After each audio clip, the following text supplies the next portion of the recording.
सरकारी कर्मचारी आणि पेन्शनधारक वाट पाहत असलेल्या 8व्या वेतन आयोगाच्या कामाला आता वेग आलेला आहे. सरकारी कर्मचाऱ्यांच्या पगारात 20 ते 30% वाढ होईल असा अंदाज व्यक्त केला जात आहे.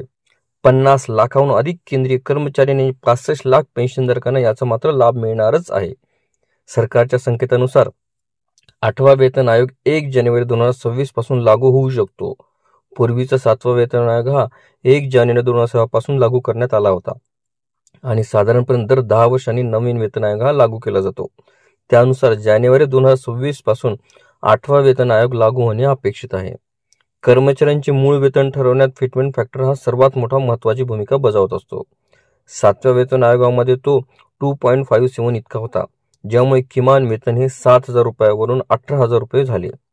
आता 8व्या वेतन आयोगात फिटमेंट फॅक्टरवर 1.990 किंवा 1.92 किंवा 2.08 आणि 2.86 असे 3 वेगवेगळे अंदाज आहेत. सरकारी कर्मचाऱ्यांचं नवं वेतन किती असेल याचा निर्णय घेतला जाणार आहे.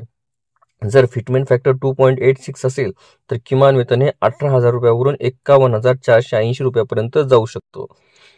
हा चार्ट बघण्यासाठी आपल्याला मी त्याची इमेज आपल्या या व्हिडिओमध्ये दाखवतच आहे. कृपया आपण तो व्हिडिओ सविस्तर बघावा. तसंच प्रत्येक नव्या वेतन आयोगामध्ये सुरुवातीला महागाई भत्ता हा पुन्हा लागू केला जातो. सध्या 7व्या वेतन आयोगात महागाई भत्ता हा 53% इतका आहे.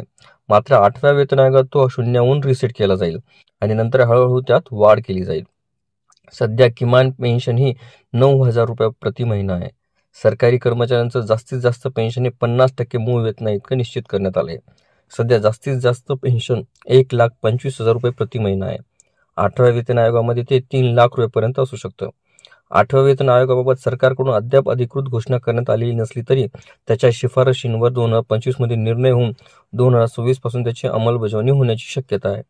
संसदेच्या अर्थसंकल्पीय अधिवेशनाच्या प्रारंभी आपल्या भाषणामध्ये राष्ट्रपती यांनी भारताच्या आर्थिक विकासात मध्यम वर्गाची भूमिका महत्त्वाची मान्य केली. 8वा वेतन आयोग लागू करण्याच्या दिशेने काम करणाऱ्या मोदी सरकारचं त्यांनी फार मोठ्या प्रमाणात कौतुक केलं आहे.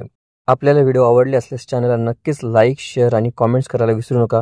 तसेच चॅनलला ऑल नोटिफिकेशन्स ऑन करून सबस्क्राईब करा, जेणेकरून व्हिडिओचे सर्व नोटिफिकेशन्स हे आपल्याला सर्वप्रथम मिळतील. लवकरच आपण पुढच्या व्हिडिओमध्ये भेटूया. तोपर्यंत नमस्कार.